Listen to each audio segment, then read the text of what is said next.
늑대와 7마리 아기 염소. 옛날 아주 먼 옛날 푸르른 숲속에 작은 오두막집이 있었어요. 그 집에는 다정한 엄마 염소와 귀엽고 장난기 많은 7마리 아기 염소가 함께 살고 있었답니다. 엄마 염소는 매일 아기들에게 말했어요. 얘들아, 낯선 사람은 절대 문을 열어주면 안 된다. 특히 늑대를 조심해야 해. 아기 염소들은 눈을 동그랗게 뜨고 물었어요. 늑대는 어떻게 생겼는데요? 목소리는 걸걸하고 발은 까맣지. 그런 늑대가 오면 절대 문을 열면 안 돼. 알겠지? 네, 엄마. 절대 안 열게요. 어느 날 엄마 염소는 시장에 가기 전에 아이들에게 다시 한번 단단히 말했어요. 얘들아, 엄마가 시장에 다녀올게. 그 사이에 누가 문을 두드리면 정말 엄마인지 아닌지 꼭 다시 한번 확인해야 한다. 네, 엄마. 걱정 마시고 다녀오세요. 엄마 염소가 시장으로 향하자 멀리서 그 모습을 지켜보던 늑대가 살금살금 염소네 집으로 다가왔어요. 오늘은 염소 고기를 먹을 수 있겠군. 늑대는 문을 똑똑 두드리며 엄마인 척 말했어요. 얘들아, 엄마 왔단다. 문 좀 열어주렴. 하지만 아기 염소들은 금세 알아챘어요. 아니야. 엄마 목소리는 부드러운데 당신 목소리는 걸걸해. 늑대잖아. 깜짝 놀란 늑대는 목소리를 바꾸기 위해 꿀을 잔뜩 마시고 다시 염소네 집으로 향했어요. 이번엔 부드러운 목소리로 말했어요. 얘들아, 엄마가 왔단다. 맛있는 거 잔뜩 사왔어. 문 좀 열어주렴.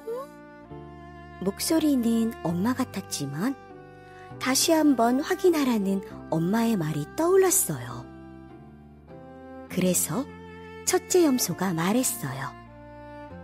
발을 먼저 보여줘요. 늑대가 문틈으로 발을 보여주자 까맣고 거친 발이 보였어요. 당신은 늑대야. 우리 엄마 발은 하얀색이라고. 그러자 이번에 늑대는 밀가루를 발에 잔뜩 바르고 하얗게 만든 뒤 다시 찾아왔어요. 얘들아, 엄마다. 진짜 맛있는 거 사왔단다. 어서 문 열어주렴.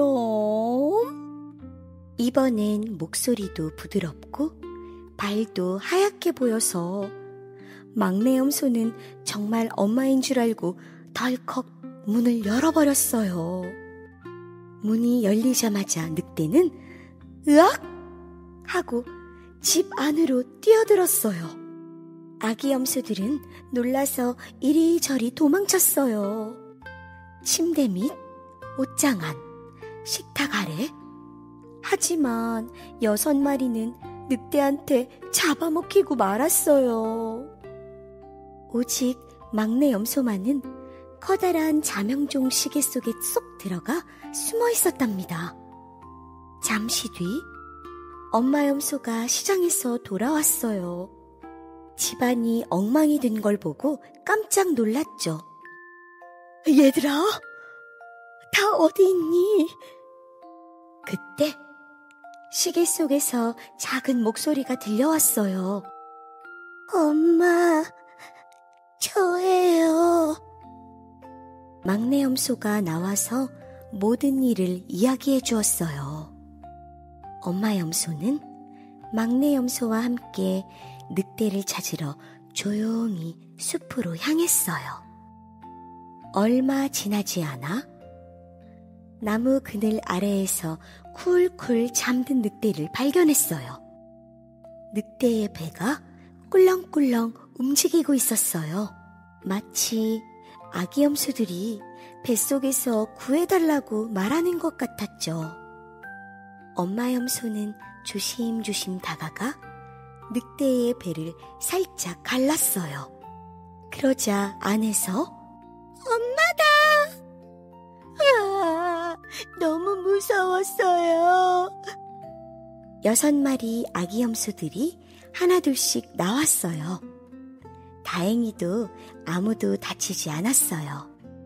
엄마 염소는 늑대의 뱃속에 돌멩이를 한가득 넣고 실로 조용히 꿰매주었어요. 잠시 뒤 늑대는 눈을 비비며 일어났어요. 아이고, 왜 이렇게 배가 무겁지? 물 좀 마셔야겠군. 늑대는 연못으로 갔다가 돌멩이 무게를 이기지 못하고 그만 풍덩 하고 빠지고 말았어요. 그날 이후 아기 염소들은 절대 낯선 사람의 말을 믿지 않았고 서로를 더 아끼고 지켜주며 사이좋게 지냈답니다.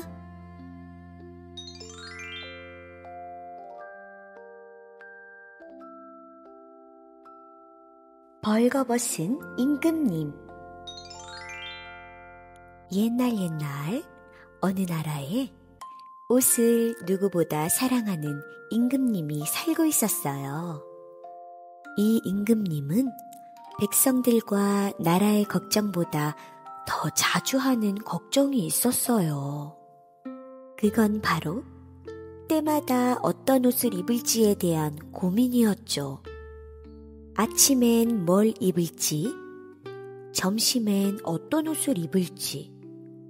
그게 이 임금님에겐 가장 중요한 일이었답니다.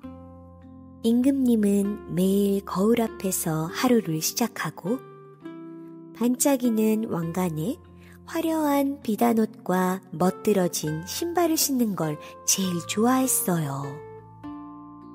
나는 세상에서 제일 멋진 옷을 입어야 해. 임금님은 매일같이 이렇게 외쳤답니다. 그러던 어느 날 임금님은 더 이상 마음에 드는 옷을 찾기 어려워졌어요. 세상의 거의 모든 옷들을 이미 입어봤기 때문이죠. 임금님은 계속해서 새로운 옷을 찾았고 신하들은 임금님의 마음에 드는 옷을 찾는 게 점점 더 힘들어졌어요. 폐하, 더 이상 새로운 옷을 찾기가 어렵습니다. 지금 입고 계신 옷에서 디자인만 조금 바꾸는 게 어떨런지요? 에헴, 내가 어디 한 번 입은 옷을 또 입는 사람이더냐? 그럴 수 없다. 죄송하지만 폐하, 이웃 나라의 옷들까지 모두 입어보셔서 새로운 옷을 찾는 게 아주 어렵습니다. 그렇다면 아주 멋지고 새로운 옷을 만드는 제단사들에게 큰 상을 내리겠노라고 온 백성들에게 알리거라. 며칠 후 이 소식을 들은 2명의 낯선 제단사가 왕궁에 찾아왔어요. 폐하, 저희는 아주 특별한 옷을 만들 수 있습니다. 정말 마법 같은 옷입니다. 어리석은 사람들에겐 보이지 않는 정말 아름답고 신비한 옷이죠. 임금님은 눈을 반짝였어요. 정말 그런 옷이 있단 말이냐? 내게 그 옷이 꼭 필요하겠구나.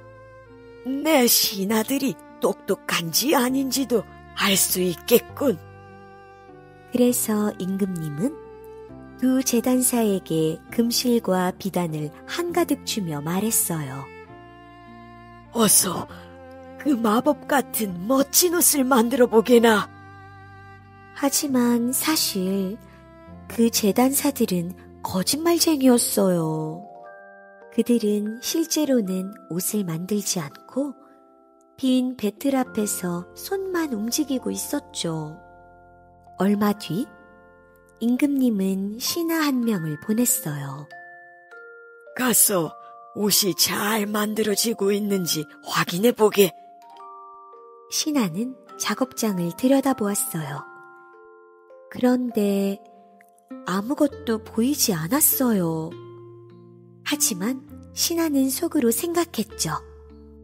내 눈에 저 옷이 보이지 않는다고 말하면 내가 어리석은 사람이라고 생각하겠지? 그래서 그는 임금님에게 거짓말을 했어요. 예, 폐하. 정말 환상적인 옷입니다. 황금처럼 반짝이고 바람처럼 가벼워요. 며칠 후 두 제단사는 옷이 완성되었다고 말했어요. 제단사들은 빈손으로 옷을 들어 보이는 척하며 말했죠. 보십시오. 이건 정말 마법 같은 옷입니다.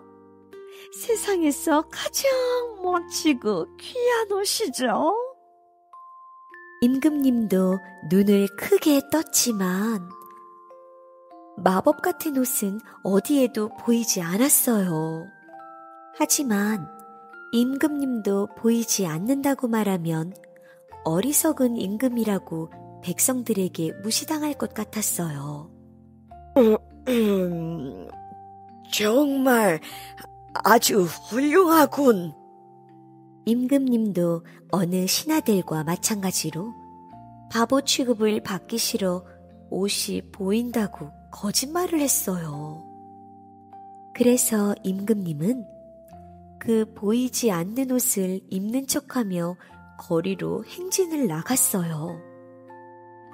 신하들도 백성들도 모두 자기만 아무것도 못 보는 줄 알고 박수를 치며 외쳤어요. 임금님, 너무 멋져요. 우아하고 고귀하십니다. 그때 어디선가 작은 아이의 목소리가 들렸어요. 임금님, 아무것도 안 입었잖아. 벌거벗은 임금님이다. 모두가 조용해졌어요. 그리고 서로를 바라보며 속삭였어요. 맞아, 임금님 벌거벗었잖아. 사실은 모두가 거짓말을 하고 있었던 거야. 그제야 임금님도 얼굴이 빨개졌어요. 하지만 이미 행진은 시작되었고 임금님은 계속해서 멋진 옷을 입은 척했어요. 그러나 속으로는 참 많이 부끄러웠답니다. 임금님은 어색하게 웃으며 행진을 마치고 왕궁으로 돌아왔어요. 그날 이후 임금님은 더 이상 거울만 들여다보지 않았어요. 겉모습보다 마음이 더 중요하다는 걸 한 아이의 솔직한 말 덕분에 알게 되었답니다.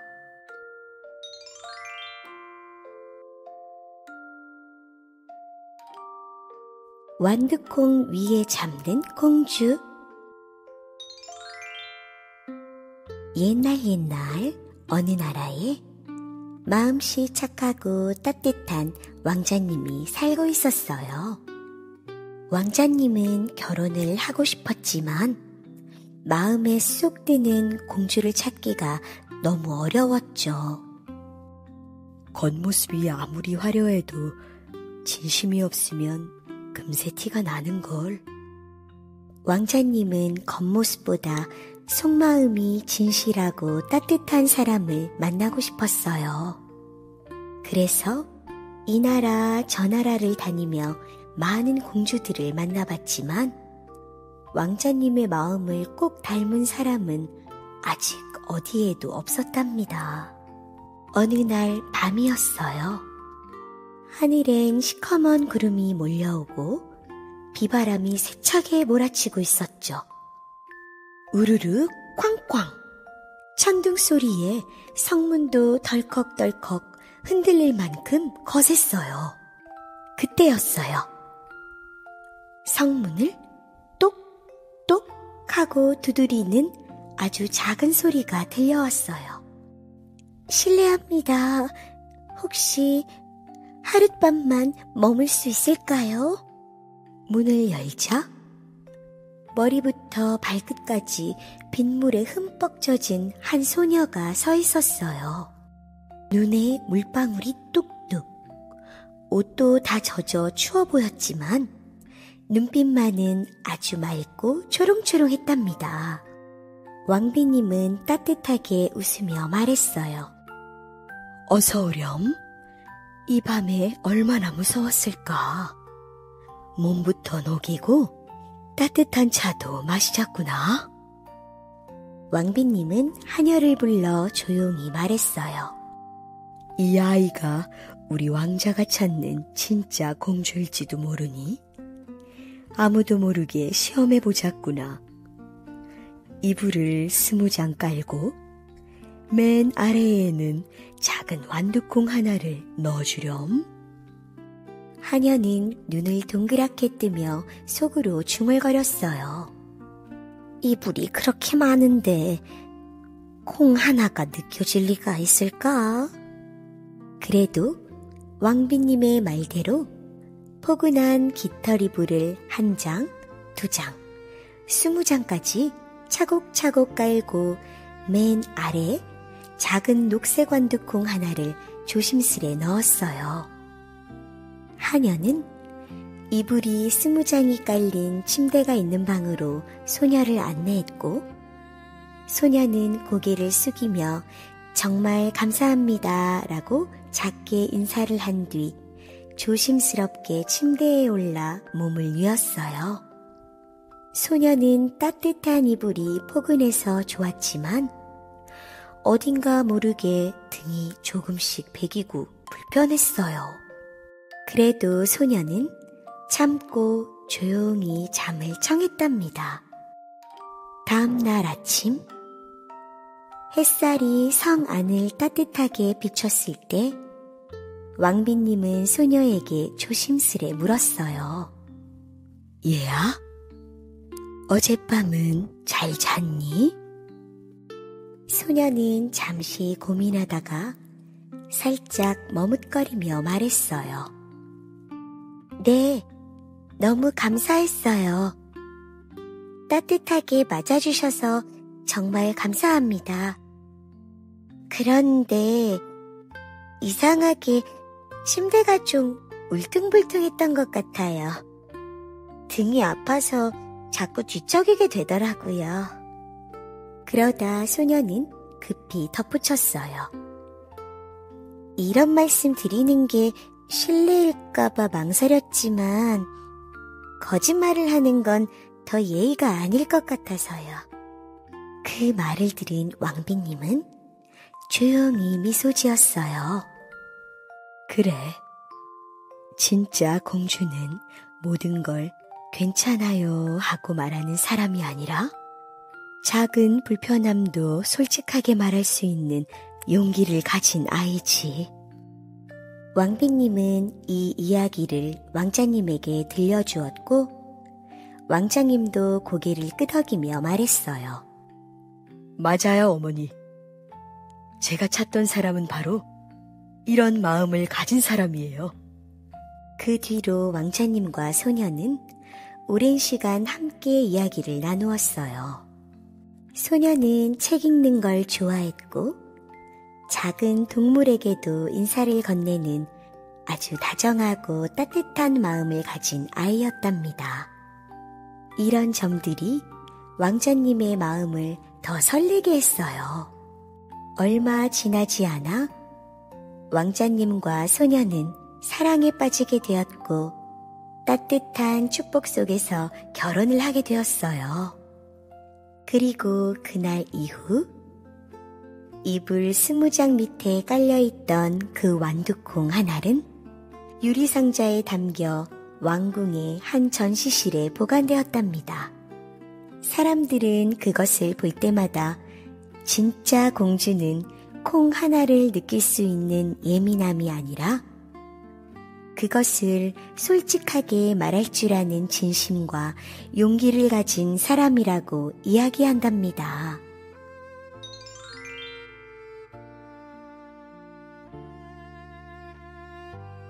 라푼젤. 옛날 어느 마을에 한 부부가 살고 있었어요. 두 사람은 오랫동안 아이를 기다렸고 마침내 소중한 아기가 뱃속에 찾아왔죠. 부부가 사는 집 옆에는 높은 담장으로 둘러싸인 마녀의 정원이 있었어요. 그 정원에는 신비로운 채소와 꽃들이 가득 자라고 있었죠. 어느 날 아기를 가진 아내는 그 정원에서 자라는 라푼젤이라는 푸른 풀이 너무나 먹고 싶어졌어요. 저 풀을 꼭 먹어야 할 것 같아요. 그래야 아이를 건강하게 낳을 수 있을 것 같아요.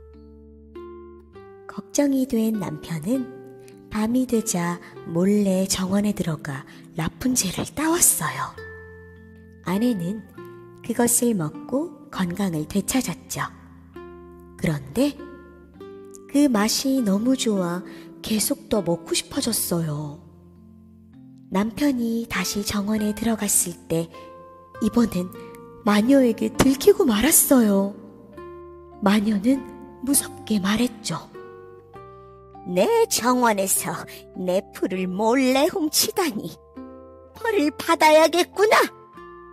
하지만 네 아내가 낳은 아기를 나에게 넘긴다면 용서해주지. 남편은 두려운 마음에 마녀의 말에 따를 수밖에 없었어요.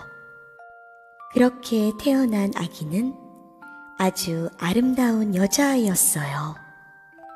마녀는 아이의 이름을 라푼젤이라 지었고 깊은 숲속에 있는 아주 높은 탑에 가두었어요. 그 탑에는 문도 계단도 없고 오직 작은 창문 하나만 있었죠. 라푼젤은 점점 자라났고 머리카락은 금빛 햇살처럼 반짝이며 점점 더 길어졌어요. 그 머리카락은 너무나 길고 풍성해서 바닥에 닿고도 한참을 더 끌릴 만큼이었죠.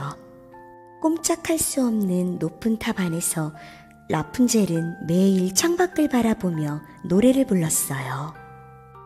긴 머리카락을 빗으며 바람이 불 때마다 멀리 휘날리는 머리카락을 보며 바깥 세상을 자유롭게 누비는 날을 꿈꿨답니다.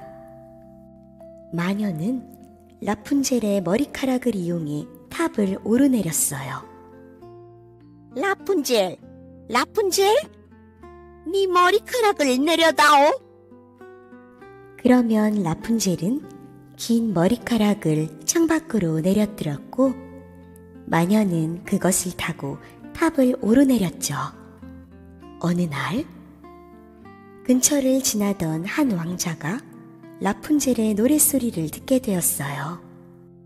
그 목소리는 너무나도 아름다워 왕자는 노래가 들려오는 곳을 따라 탑 근처까지 다가갔어요. 하지만 탑에는 문도 계단도 없어 라푼젤을 만날 수 없었어요. 그때 왕자는 이 높은 탑에 누군가 갇혀 있다는 것을 깨닫고 꼭 구해줘야겠다고 생각했죠. 며칠 뒤 왕자는 숲속에서 마녀가 외치는 소리를 들었어요.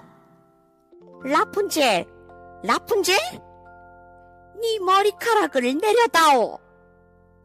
왕자는 그 말을 마음에 새기고 마녀가 떠난 뒤 조심스럽게 탑 아래에서 똑같이 외쳤어요.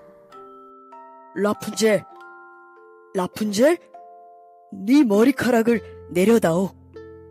라푼젤은 마녀인 줄 알고 머리카락을 내려보냈고 왕자는 그 머리카락을 타고 탑 위로 올라갈 수 있었어요. 처음 보는 낯선 사람의 라푼젤은 깜짝 놀랐지만 왕자는 따뜻하게 인사했어요. 무서워하지 마세요. 저는 당신의 노래를 듣고 찾아왔어요. 당신을 도와드리고 싶어요. 시간이 흐르며 라푼젤과 왕자는 서로를 믿게 되었고 서로에게 따뜻한 마음을 나눴어요. 하지만 어느 날 마녀는 라푼젤이 왕자를 몰래 만나고 있다는 사실을 알게 되었어요. 분노한 마녀는 라푼젤의 머리카락을 잘라버리고 그녀를 깊은 숲속에 내쫓아버렸어요. 그리고 다시 탑에 몰래 온 왕자에게는 잘린 머리카락을 내려보내 라푼젤인 척 속였죠. 왕자는 아무것도 모른 채 머리카락을 잡고 올라갔고 그 순간 마녀는 왕자를 밀어버렸어요. 다행히 목숨은 건졌지만 왕자는 가시에 눈을 다쳐 앞을 볼 수 없게 되었죠. 그 후로 왕자는 라푼젤을 찾아 계속해서 숲을 헤매고 다녔어요. 그러던 어느 날 숲속에서 슬프게 노래하던 라푼젤이 익숙한 목소리를 들었어요. 라푼젤, 라푼젤. 왕자의 목소리였어요. 라푼젤은 달려가 왕자의 얼굴을 꼭 안았어요. 기쁨의 눈물이 왕자의 눈 위로 똑똑 떨어졌고 놀랍게도 그 눈물이 마법처럼 왕자의 두 눈을 다시 뜨게 해주었어요. 왕자는 그렇게 다시 눈을 떴고 두 사람은 서로를 꼭 껴안고 기쁨의 눈물을 흘렸어요. 그 후 왕자는 라푼젤을 자신의 성으로 데려갔고 두 사람은 따뜻하고 평화로운 삶을 함께 살아갔답니다.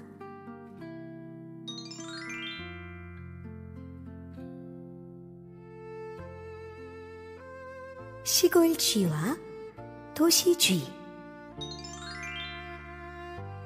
옛날 넓은 들판 한가운데 풀벌레 소리 들리는 작은 굴 속에 시골쥐 한 마리가 살고 있었어요.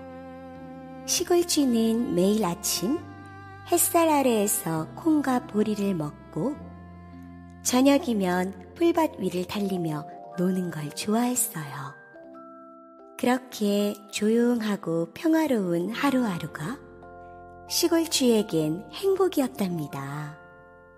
어느 날 먼 도시에서 오래된 친구인 도시쥐가 시골쥐를 찾아왔어요. 어이, 시골쥐, 정말 오랜만이야. 도시쥐야, 진짜 오랜만이다. 반가워. 두 쥐는 서로를 반갑게 껴안고 그날 하루 종일 이야기를 나누었어요. 시골쥐야, 그런데 집에 오는 길이 정말 지저분했어. 바닥이 온통 흙투성이야. 이 동네 원래 이래? 응, 흙 밟고 뛰어다니면 재밌어. 비가 오면 진흙으로 변한다고. 아, 그래? 그래도 난 신발에 묻는 게 싫은데. 시골쥐는 도시쥐에게 대접할 식사를 정성껏 차렸어요.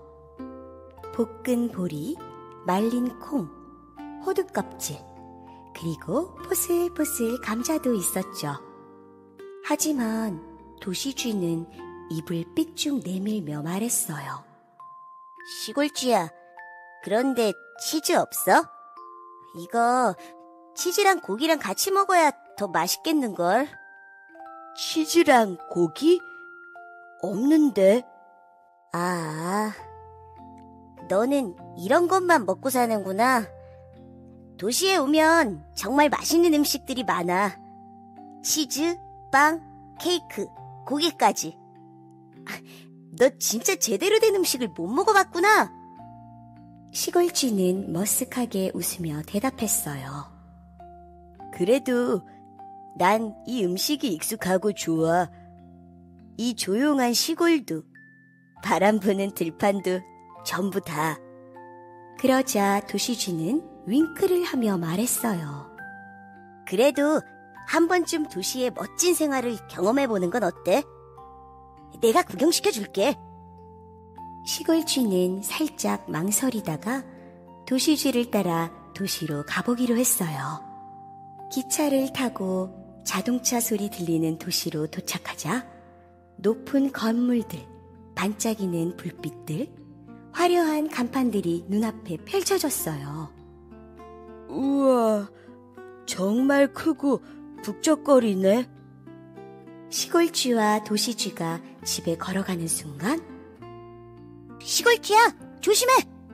쌩쌩 달려가는 자동차에 그만 시골쥐가 치일 뻔했어요. 다행히 시골쥐는 무사했고 시골쥐와 도시쥐는 다시 집으로 향했어요. 도시쥐의 집은 사람 집 지하에 있는 작은 구멍이었어요. 그곳엔 남은 음식이 가득 쌓여 있었어요. 케이크, 피자, 고기, 치즈. 시골쥐는 놀라 눈을 동그랗게 떴어요. 이게 다 네가 먹는 음식이야? 그렇지. 도시의 삶은 이런 거야. 자, 마음껏 먹어. 시골쥐가 향긋한 치즈를 입에 넣으려는 순간 갑자기 쿵 하는 소리와 함께 문이 열리고 사람들이 들어왔어요. 그리고 이어 들리는 커다란 고양이가 쥐들을 향해 달려왔어요. 도망가! 두 쥐는 허겁지겁 구멍 속으로 도망쳤어요. 숨을 헐떡이며 시골쥐는 말했어요. 이건 너무 무서워. 먹을 게 많아도 이렇게 위험하면 아무 소용이 없어. 그날 밤 시골쥐는 말했어요. 도시쥐야, 정말 고마워. 근데 난 조용한 시골이 더 좋아. 단순해도 안전한 내 삶이 내겐 더 행복한 것 같아.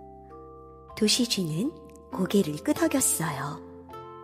그래, 너답게 사는 게 제일 중요하지. 우린 친구니까 언제든 놀러와. 시골쥐는 다음날 아침 햇살 내리쬐는 들판을 걸어 자신의 작은 굴로 돌아왔어요. 그리고 익숙한 풀잎 냄새를 맡으며 따뜻한 햇살 아래 포슬포슬한 감자를 한 입 베어 물었답니다.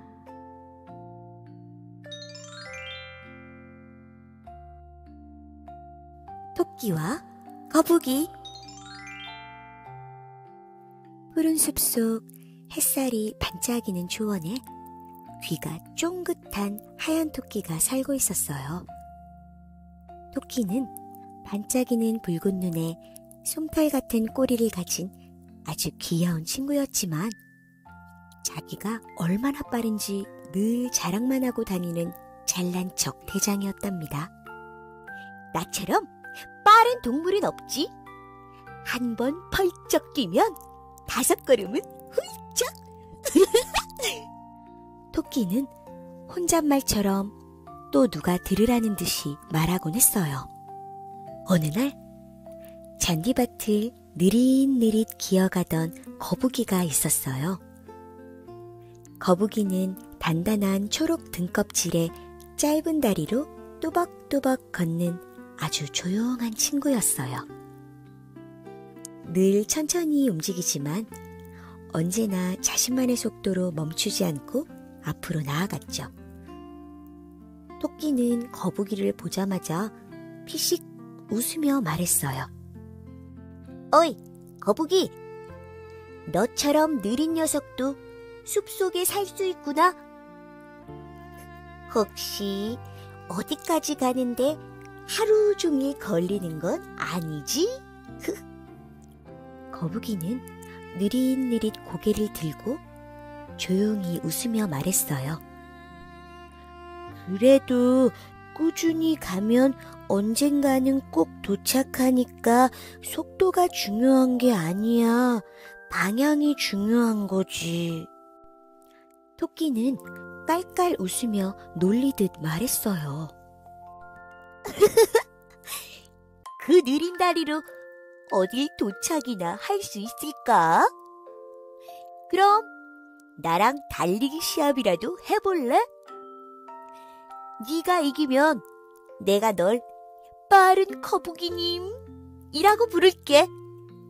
진짜 한번 붙어보자. 거북이는 잠시 생각하다 고개를 끄덕였어요. 그래, 좋아. 시합해보자. 하지만 난 천천히 가도 절대 멈추지 않을 거야. 다음 날 숲속은 아침부터 시끌시끌했어요. 오늘은 숲속에서 아주 특별한 달리기 시합이 열리는 날이었거든요. 새들도 지저귀고 친구 동물들도 하나둘씩 모였죠. 출발선은 나무가 울창한 숲속 입구. 결승점은 저 멀리 연못 옆에 있는 커다란 바위 앞이었어요. 그 사이엔 풀밭과 언덕, 굽이진 오솔길이 이어져 있었죠. 토끼와 거북이는 출발선에 나란히 섰어요.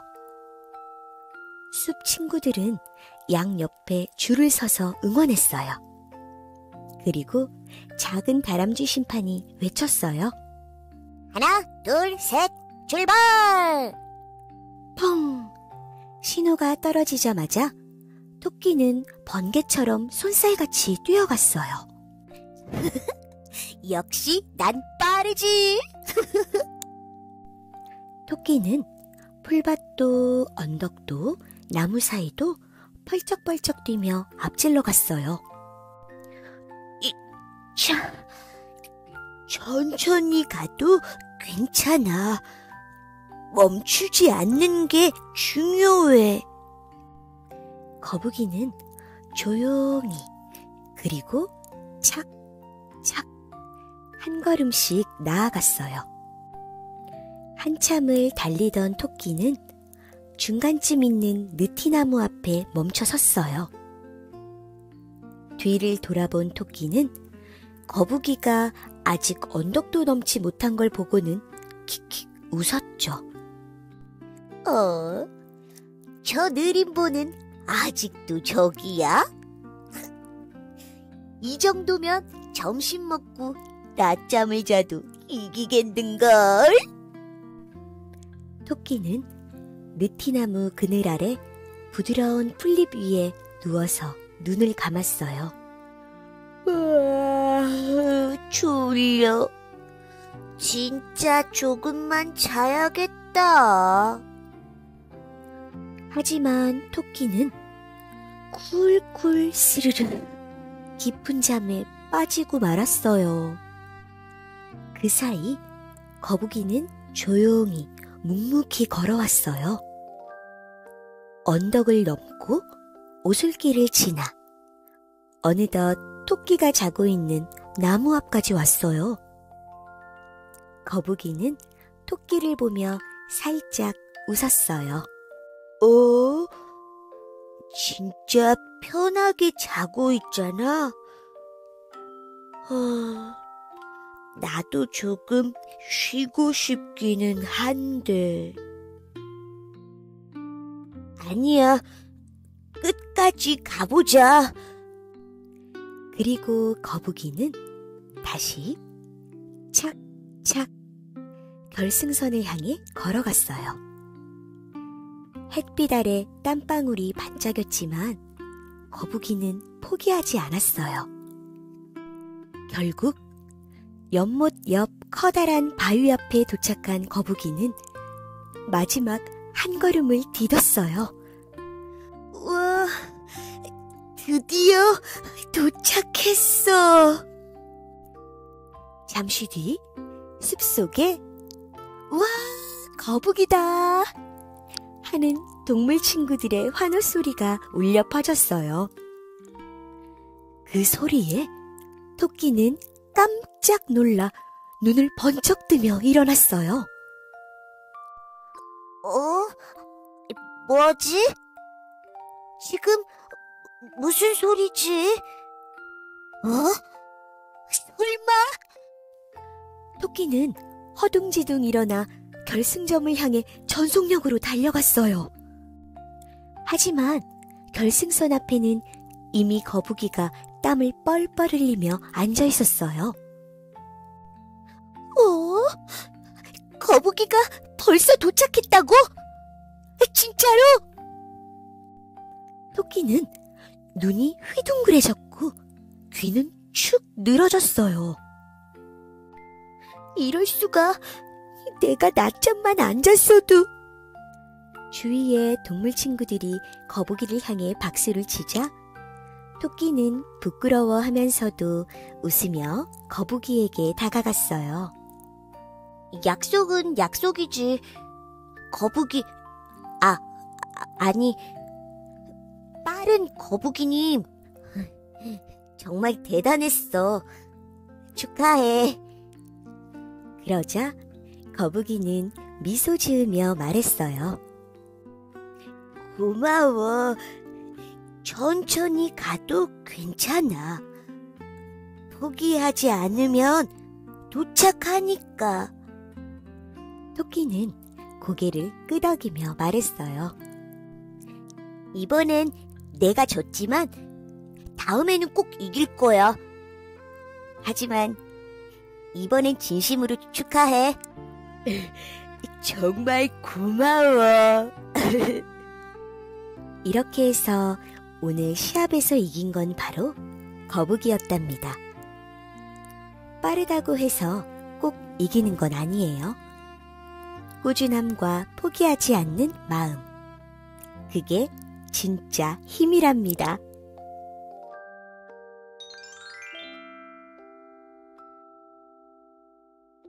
개미와 배짱이. 한여름의 태양이 이글거리는 어느 숲속 마을에 작고 부지런한 개미들이 열심히 일을 하고 있었어요. 한 마리, 두 마리, 세 마리. 아침부터 저녁까지 줄지어 곡식을 나르고 나뭇잎을 운반하고 흙을 다져 집을 튼튼히 만들었죠. 이쪽 창고는 곡식을 꽉 채워야 하니까 잘 부탁해. 알겠어. 곧 장마가 오니까 서둘러야 해. 개미들은 혼자가 아니었어요. 언제나 무리를 이루어 함께 일했고 서로 도우며 겨울을 준비했답니다. 정말 신기하네. 그렇게 같이 바쁘게 움직이면 지치지도 않아? 난 그냥 노래나 부르면서 여름을 즐겨야겠다. 랄랄랄랄라. 힘들지만 함께하니까 버틸 수 있어. 그리고 겨울은 생각보다 빨리 오거든. 배짱이는 그런 개미들이 답답해 보였어요. 숲에는 곡식이 넘쳐났고 나뭇잎도 풍성했거든요. 이렇게 많은 곡식이 땅에서 계속 자라는데 뭐하러 모으고 쌓아두는 거지? 배짱이는 열심히 일하는 개미들이 이해가 되지 않았지만 더 이해하려고 하지도 않았어요.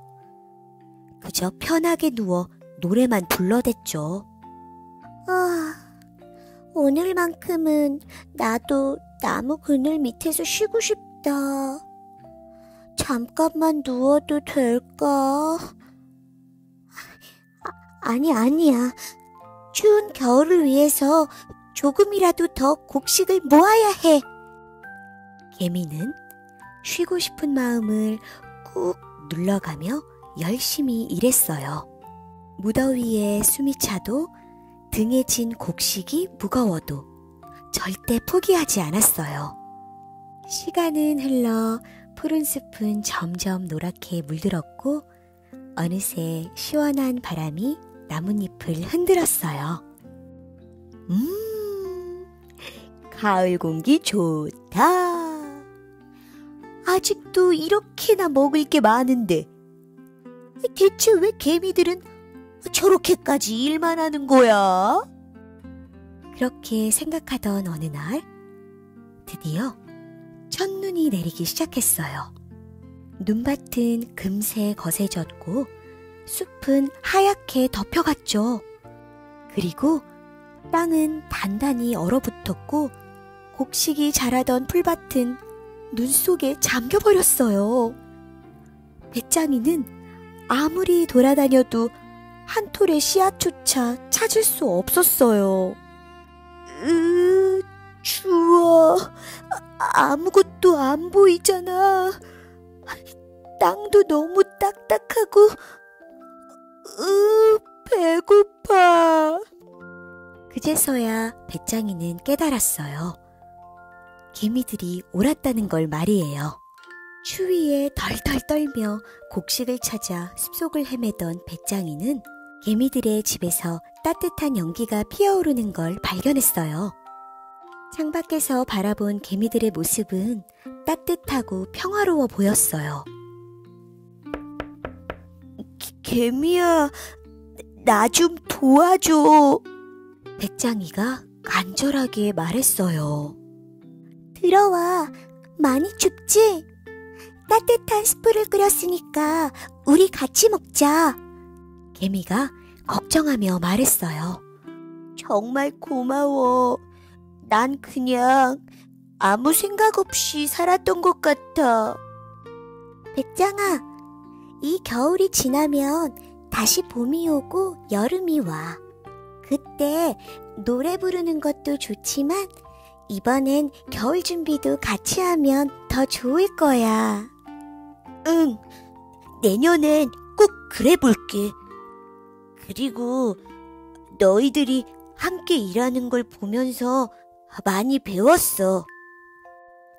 그날 이후 배짱이는 개미를 따라 여름이면 곡식을 조금씩 모으기 시작했어요. 노래는 여전히 부르면서도 준비하는 마음도 함께 키워갔죠. 개미는 그런 배짱이를 보며 예전보다 조금 더 가볍고 즐겁게 일할 수 있었답니다.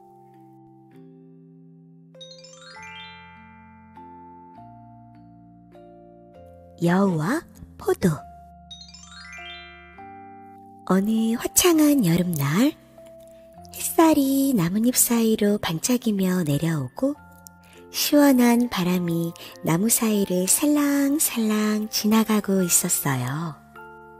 그 숲속을 털이 부드럽고 주황빛이 도는 여우 한 마리가 터벅터벅 걸어가고 있었죠. 여우는 꼬리를 축 늘어뜨리고 눈도 반쯤 감긴 채 느릿느릿 발걸음을 옮기고 있었어요. 뱃속에서는 오르르 소리가 났고 혀를 쑥 내밀며 이렇게 중얼거렸죠. 덥고 배도 고프고 아침부터 아무것도 못 먹었더니 다리에 힘이 하나도 없네. 햇살은 따사롭고 새들은 지저귀고 있었지만 여우는 그런 풍경을 볼 힘도 없었어요. 어느덧 숲길을 걷던 여우는 눈앞에 넝쿨나무가 우거진 작은 언덕에 다다랐고 그 순간 여우의 눈이 반짝였어요. 우와, 포도다. 저 포도만 먹으면 배가 든든할 거야. 먹음직스러운 게 아주 달콤하겠는걸? 여우는 냉큼 점프했어요.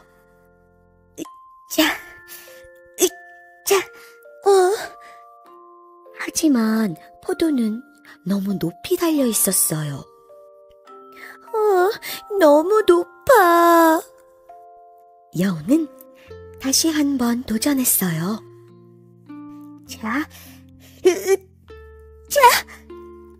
뒷다리에 힘을 잔뜩 주고 최대한 높이 뛰었죠. 하지만 이번에도 닿지 않았어요. 아무리 뛰어도 안 닿아. 이건 못 따겠어.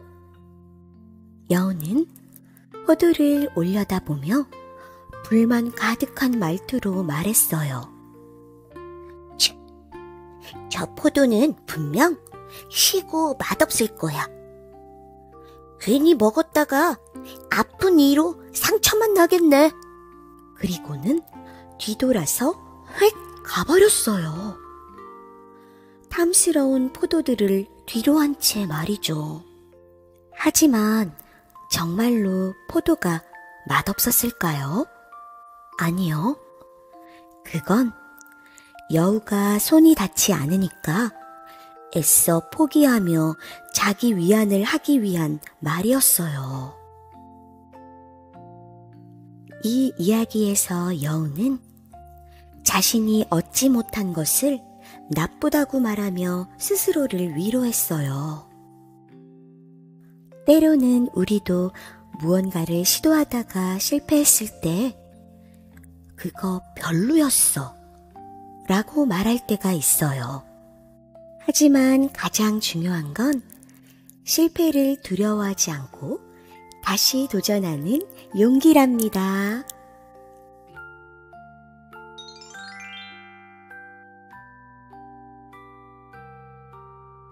사자와 생쥐.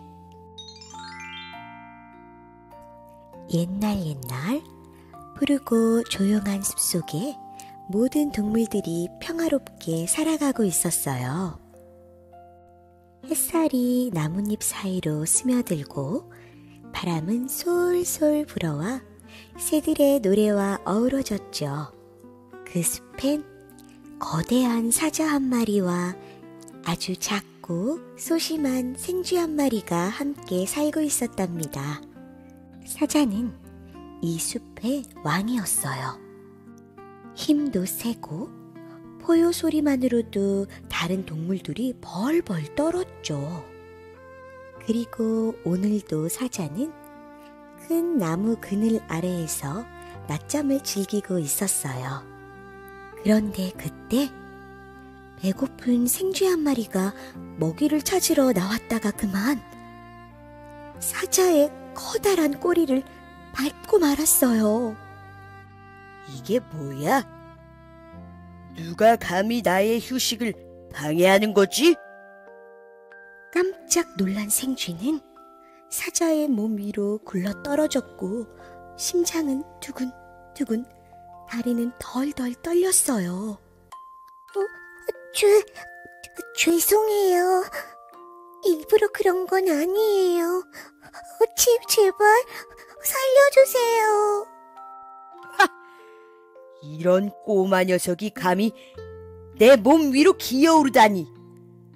내가 널 한 입에 꿀꺽 해도 모자라겠군. 사자는 생쥐의 꼬리를 잡아 들어 올려서 입속으로 넣으려고 했어요. 다급해진 생쥐는 두 손을 싹싹 빌며 말했죠. 사자님, 한 번만 용서해 주세요. 저는 이렇게 너무 작아서 사장님이 먹어도 배도 안 찰 거예요. 부디 한 번만 용서해 주세요. 언젠가는 제가 분명히 사장님께 은혜를 갚을 날이 올지도 몰라요. 하긴 너까지 거 먹어봐야 더 배고파지기만 하겠다. 아니 그런데 네가 은혜를 갚는다고? 흑, 그 말 참 재밌네. 이렇게 조그만 녀석이? 좋아. 특별히 오늘은 봐주도록 하지. 하지만 다음번엔 조심하라고. 그렇게 생쥐는 간신히 목숨을 건졌고 쥐구멍이라도 숨고 싶은 마음에 다급히 도망쳤답니다. 그 후 사자는 곧 생쥐를 잊어버렸지만 생쥐는 그날을 마음속에 깊이 새겨두었어요. 며칠 후 사자는 사냥을 나갔다가 그만 사람들이 놓은 덫에 걸리고 말았어요. 무거운 밧줄이 사자의 몸을 칭칭 감았고 공중에 매달리고 말았죠. 이거 뭐야? 나를 이렇게 가둔다고? 누구 없느냐? 여기서 꺼내줘. 사자의 거대한 몸이 요동쳤지만 단단한 밧줄은 꿈쩍도 하지 않았어요. 시간이 흘러도 아무도 그를 구하러 오지 않았어요. 절망에 빠진 사자는 처음으로 외로움을 느꼈죠. 누구 없어요? 무서워. 이 소리는? 사자님? 무슨 일이 생긴 거야? 사자의 울부짖음을 들은 생쥐는 망설이지 않았어요. 생쥐는 곧장 소리나는 곳으로 달려갔어요. 사장님, 이런 곳에... 걱정 마세요. 제가 도와드릴게요. 네가 정말로 와준 거냐? 하지만 이건 너무 굵은 밧줄이야. 넌 작잖아. 작아도 할 수 있어요. 기다려보세요. 생쥐는 날카로운 앞니로 밧줄을 갈기 시작했어요. 사각, 사각. 시간은 오래 걸렸지만 포기하지 않았어요. 작은 생쥐는 힘으로는 도저히 할 수 없는 일을 끈기와 성실함으로 해내려고 했어요. 그리고 드디어 툭! 생쥐의 끝없는 노력에 밧줄 하나가 끊어지면서 덫이 저절로 풀리고 사자가 툭 하고 바닥으로 떨어졌어요. 믿을 수가 없어. 정말 네가 나를 구했구나. 사장님이 그때 저를 살려주셨잖아요.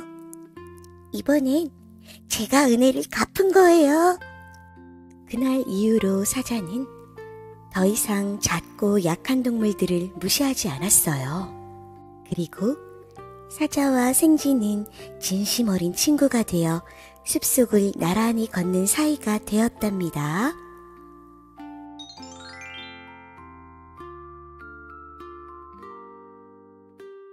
까마귀와 물병.